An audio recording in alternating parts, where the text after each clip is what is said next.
Unpopular opinion. The Blair Witch Project is one of the greatest horror movies of all time. All right, I know that's controversial because a lot of people hate the shit out of this movie, all right? But in my opinion, it's easily one of the top 5 horrors ever made, okay? I'm not saying it's better than The Exorcist. That still probably stands in my opinion as the greatest horror ever made, all right? But it ain't that far behind, all right? And it's a whole different kind of horror movie. It's a whole different animal, all right?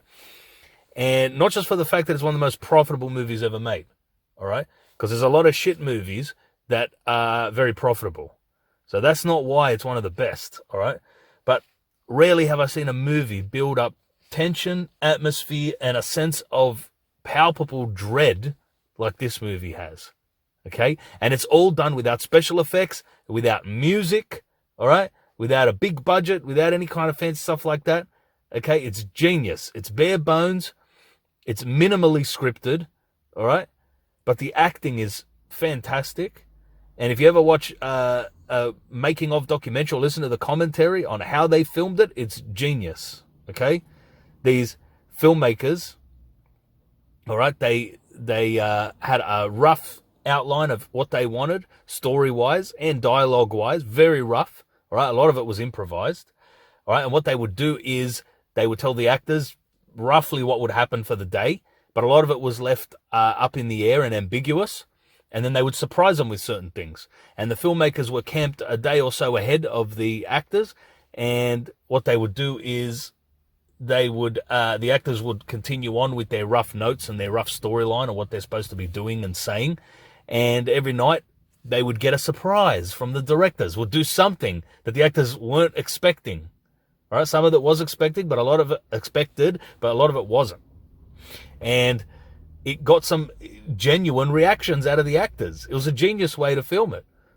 Like the ruffling on the tents, I believe that was unexpected in the middle of the night, and that would scare the shit out of you if you're out in the middle of nowhere, even if you know you're making a movie.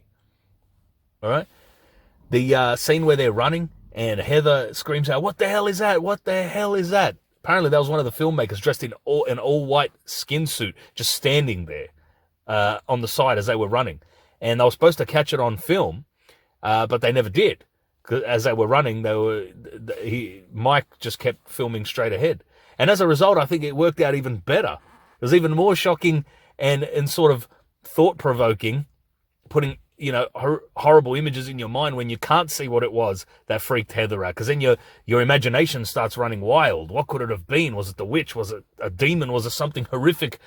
What was it? You never know. And that's what was so great about this movie. It left so much, there was so much just suggested, and it left so much open to interpretation, and it just allowed your imagination to run wild and paint all kinds of horrific images in your head as to what they were seeing and what they were experiencing.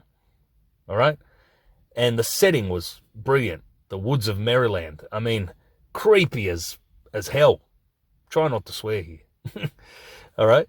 It was the setting was spectacular for a horror movie, all right? And the way it was filmed, it felt like you were really there. It felt real, all right? And even the marketing campaign was genius. One of the first internet marketing campaigns where so many gullible people thought it was real. And I was one of them, all right? I was only about 12 years old when it came out, but I thought it was real too. All right, the way they released that little documentary beforehand saying, the filmmakers went missing and their tape was found and all that. And online they had that phony documentary showing the background of the filmmakers and, how they were student filmmakers who had gone missing, and the background of the myth of the Blair Witch and all that. And a lot of people thought it was a real legend and they were real filmmakers, because a lot of people just, read something, they don't go and research it, and they went into the movie thinking it was real. All right. It was blown for me because I ended up, seeing them on the Letterman show being interviewed, and they were all A-OK. So I knew, going into it, it wasn't real. But at first, when the first ads started coming out, I thought it was real, and a lot of people did. And testament to a genius marketing campaign, and it worked. The movie made like $230 million or something like that on a $10,000 budget or thereabouts. Brilliant success. But like I said, it was the whole lore and story they came up with was genius. It was actually really deep and detailed. The myth of Ellie Kedward, the woman from the 18th century who was a witch and was banished to the woods and then came back every 25 or so years to terrorize the people of the area. And then she'd possess people like that Rustin Parr guy in the 1940s. And, terrifying. And then when they approached the house in the middle of the night with the only light being from the camera, it was palpable, the level of tension and foreboding that was just built in that movie, all with the power of suggestion. Watching the actors crack up and start to go crazy, stir crazy, start to lose their minds.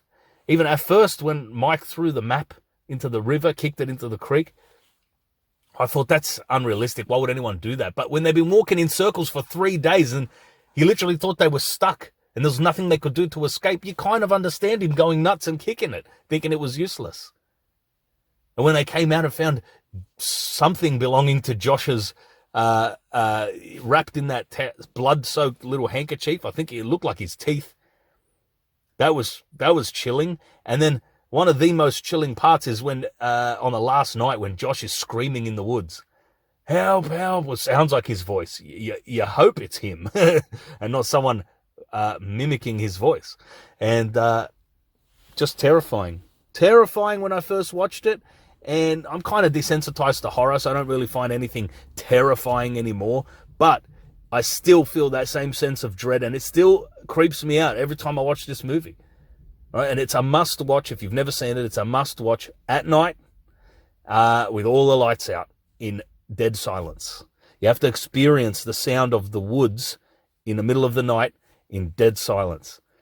There's nothing like it in any other horror movie I've experienced. And that's why it easily places itself right at the top there of my list. Easily top 3. I have a video out previously that says my top 5 horror movies of all time, and Blair Witch is right up there. So there's nothing like it in terms of found footage movies. It's not the first. There was Cannibal Holocaust in the 80s, and there was The Last Broadcast a couple of years before Blair Witch came out. So it's not the first. It's not an absolute pioneer in its genre. But it's the one that made the genre famous. And in my opinion, it's easily the best found footage horror movie ever made. All right. The sequel that they made, The Book of Shadows, is a piece of total garbage. In my humble opinion. I know it has its cult fan base. I hate it because it switched from the whole style of found footage and it went to a normal production, higher production film, which completely ruined the whole ethos, the whole mythos of the Blair Witch Project. So I hated the sequel. And it was, even as a normal production film, it was a generic piece of crap horror film. There was nothing special about it. Nothing that made it stand out. And then the other sequel that came out, just called Blair Witch, from a few years ago, that was, again, it was back to found footage. It had a few creepy moments, but nothing like this one. And it showed way too much. You actually see the creature in it. This one is brilliant because you never see it. You see fuck all in this movie, and that's what makes it so brilliant. You see fuck all, but it's still chilling. It's still so creepy and chilling while you see nothing. And my argument is, that's what made it so effective, is that you see nothing. It's all open to interpretation. It's all about your imagination running wild. It's all about the power of suggestion. And that's what makes this film so brilliant. All right, that it can terrify people just with sound, noise, the quiet noise, ambient sound of the forest at night, and hearing a man scream in the distance who's gone missing the night before. There's nothing more chilling than that in a movie, in my opinion. All right, but at the end of the day, this is all just my opinion. Feel free to agree or disagree. All right, let me know in the comments section. Feel free to like or dislike. I've had a few videos ratioed before. I don't care. I'm just saying my opinion on here. If you disagree or agree, feel free to let me know. All right. Thanks for listening this far into my video. All right. Please like, share, and subscribe and comment. And take care. Be good. Watch the movie if you haven't watched it. And I'll see you later.